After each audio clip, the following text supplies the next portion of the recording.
Bir narsani yaxshilab bilib oling. U otasini uyida och emas edi, siz uni to'ydiradigan.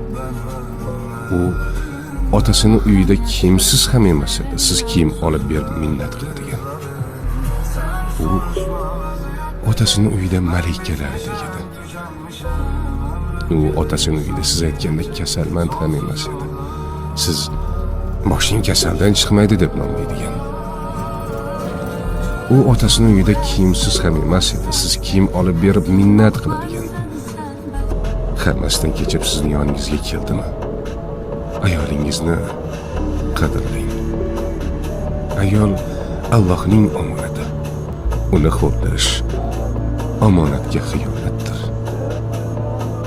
Omonat qilib bergan zot bir kun omonatni ustida